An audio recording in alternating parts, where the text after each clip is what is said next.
Hi guys, it's Sierra from Dear Sierra.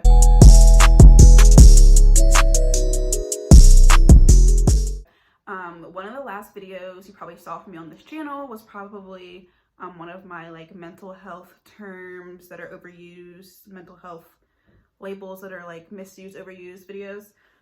Probably that was the most recent one you saw from me if I'm shooting this in the order that I think I am. So I just wanted to kind of put back on my mental health cap again and talk more about that. Today I'm going to be talking about anxiety. I'm not going to go too like opinion based or too like personal experience based in this video because I want it to be an informative video.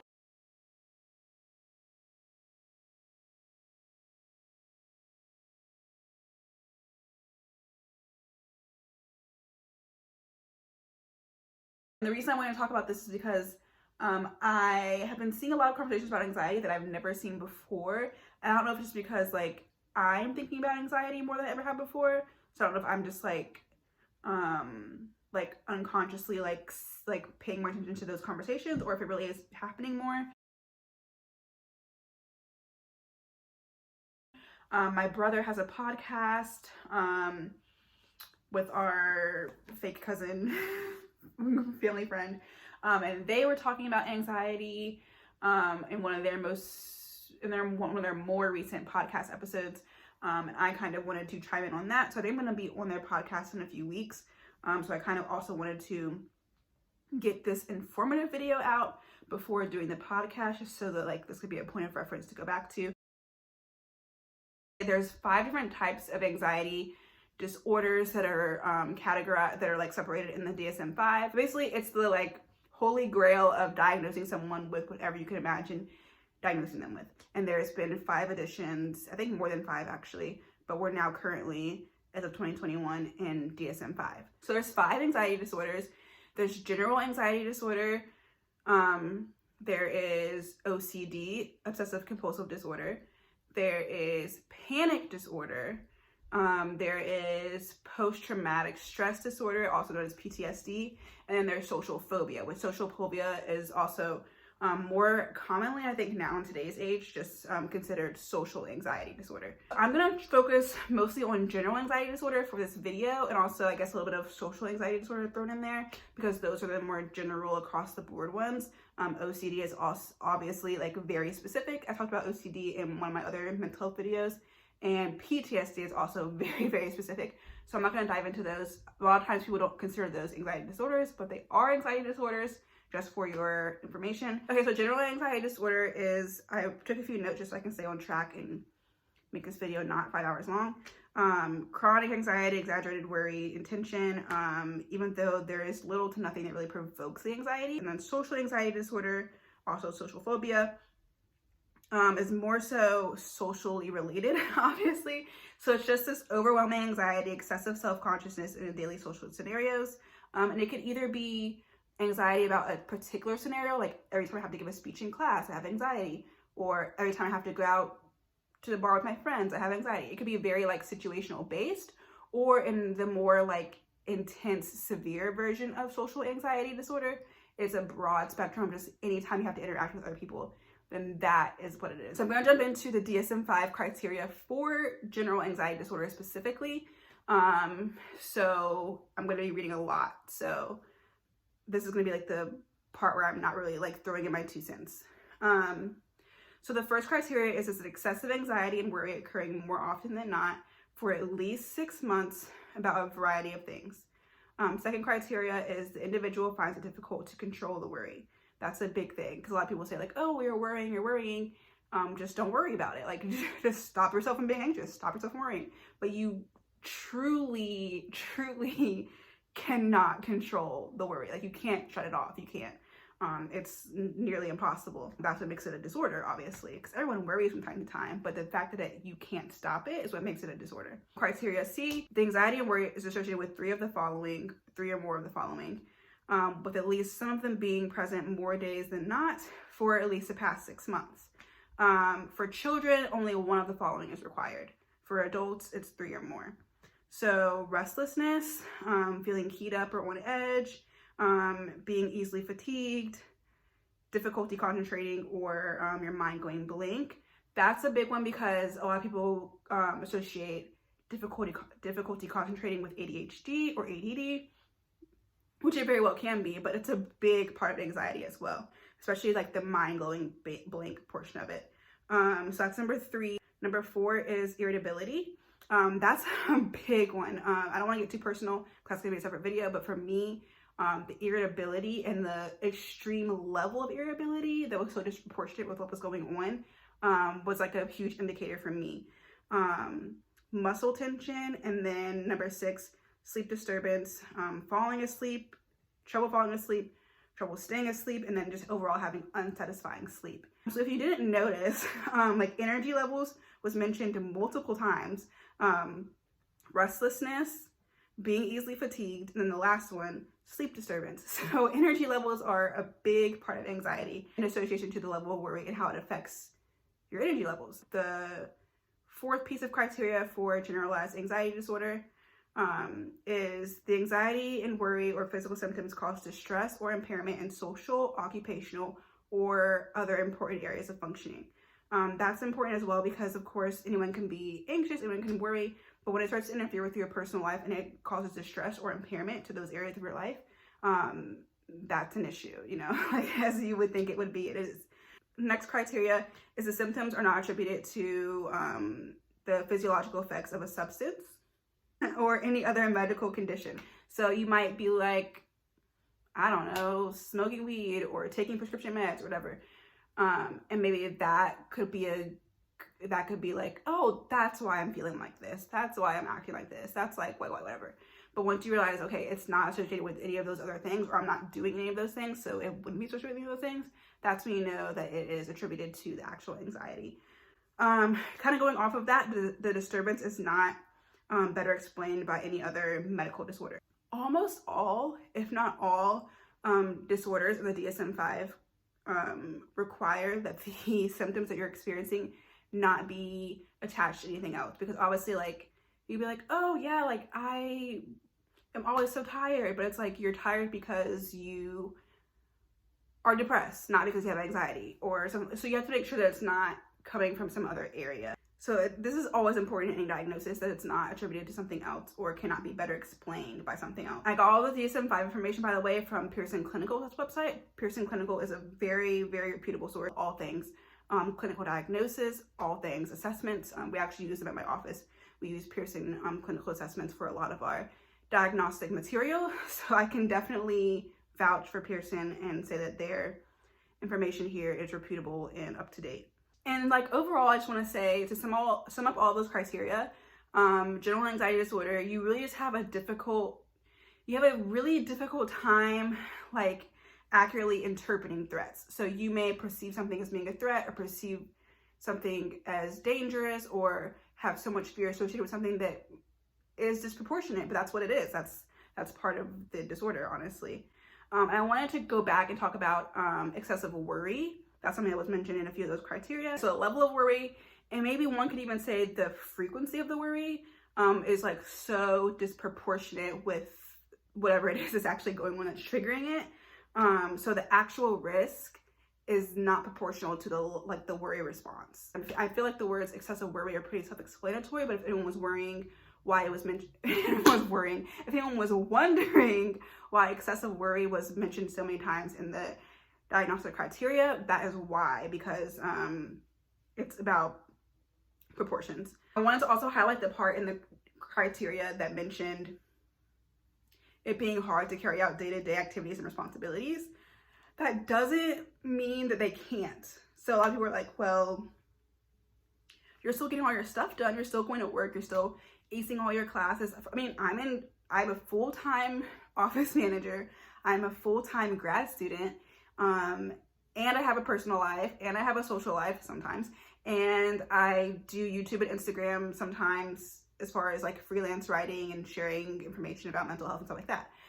And I may be, from the outside looking in, juggling all those hats totally fine, but it's still internally difficult for me. It might, just because I'm not failing my classes or I didn't lose my job because of my anxiety, doesn't mean that I don't have anxiety. Yeah, there are times when anxiety is very debilitating and crippling, quite literally, but just because it's not debilitating doesn't make it not anxiety, if that makes sense, I guess. So it makes it hard to carry out day-to-day activities and responsibilities.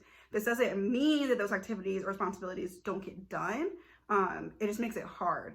And you can be high functioning with anxiety, especially because, how do I want to say this? Especially because anxiety is often tied to perfectionism. So you can very well be high functioning and high achieving, but also still have anxiety that affects your life every single day. A lot of times with anxiety, you will see people self-sabotaging in the form of like procrastinating tasks and things like that. And that comes from a place of perfectionism as well. Kind of like, I don't want to start this task because I don't want to start it until I know it can be done perfectly.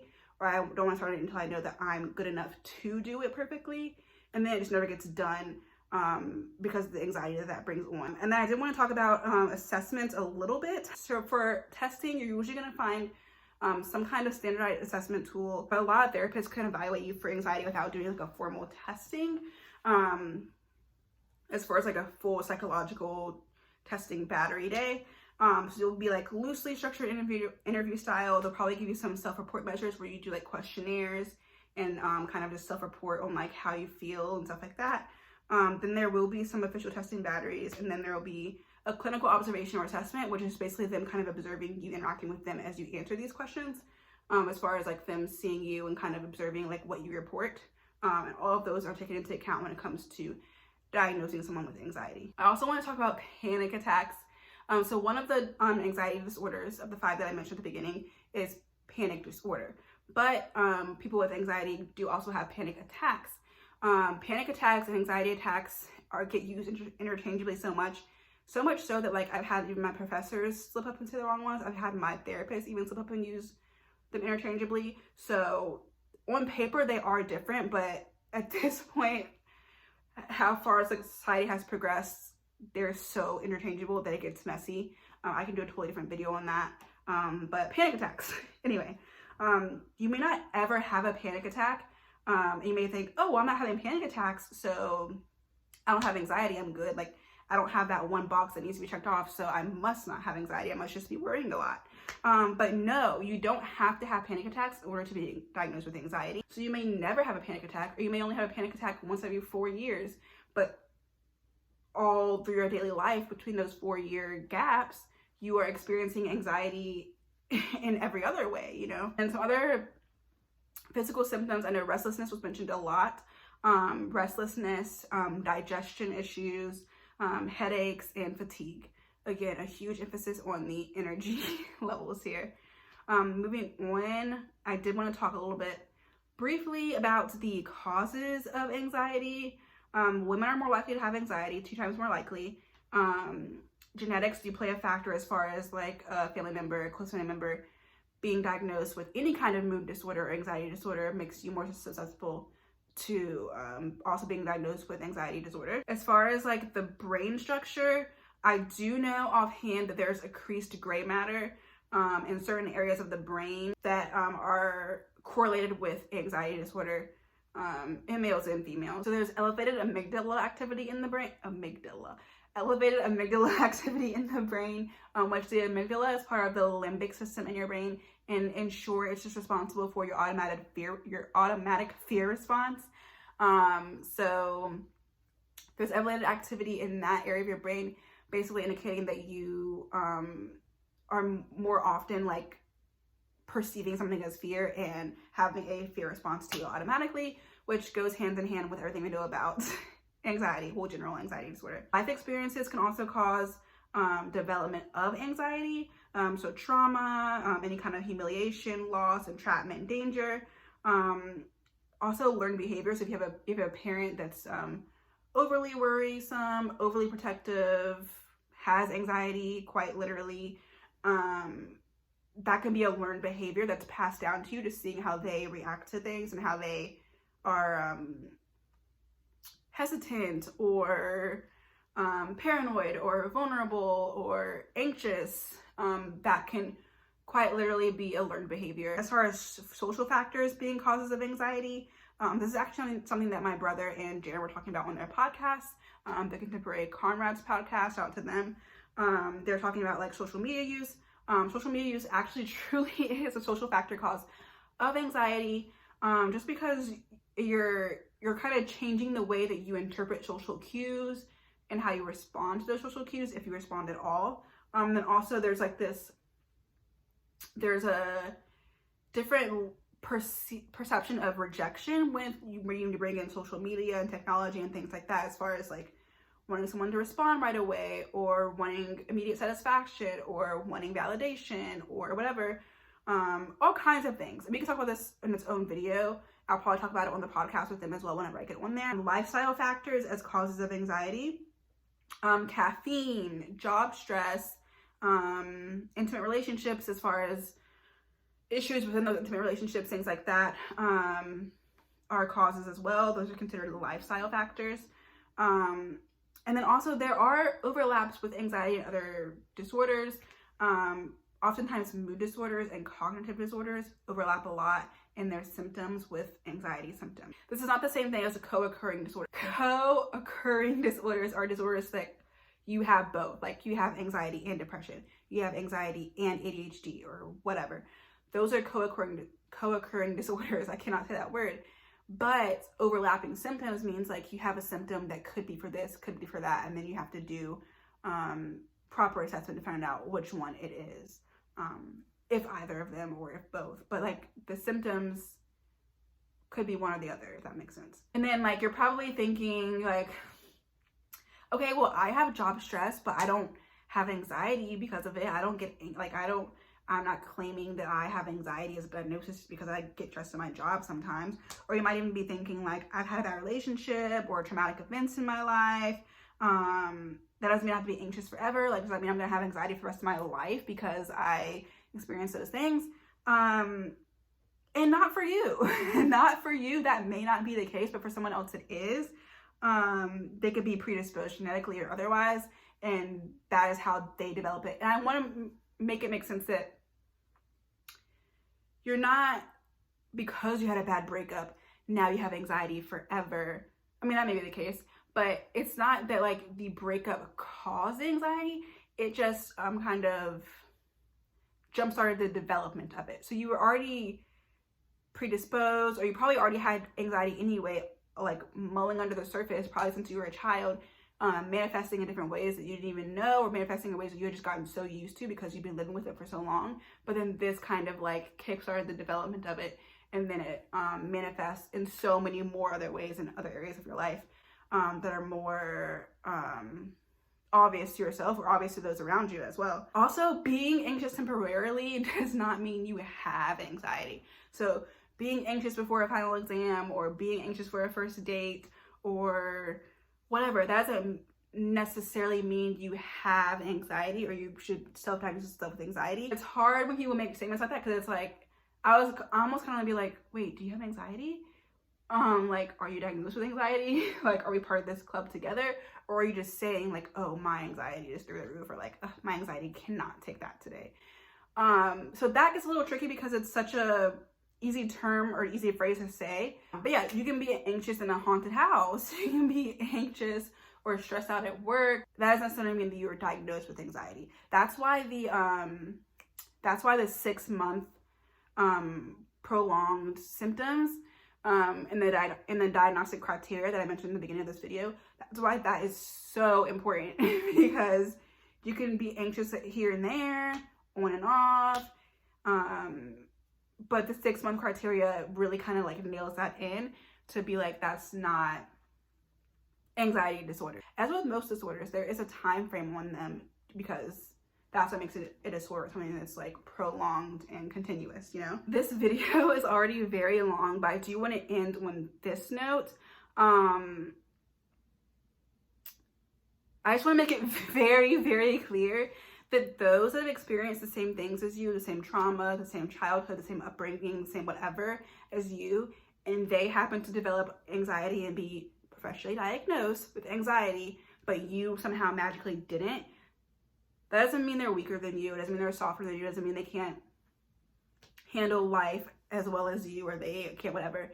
It just quite literally means that they're a different human being than you are. Like, that narrative just needs to like be thrown out, put it in the trash, whatever. It's not a matter of being weaker. It's just a matter of like, one, like your neurological and genetic response. Like, you cannot control that. You're born with those things. And also just like, there are so many other factors that have to layer on top of each other. So yeah, I just want to end it with that. People with anxiety are not babies, they're not complainers for the most part. Anyway, there are people that do kind of like beef up the fact that they have anxiety, or even probably have never been diagnosed, or just like love throwing the word out there, and they make a bad rep for people that do actually have anxiety, whether they be high functioning or not. But that's with anything in life. There are people that ruin the perception of what that population demographic actually really is.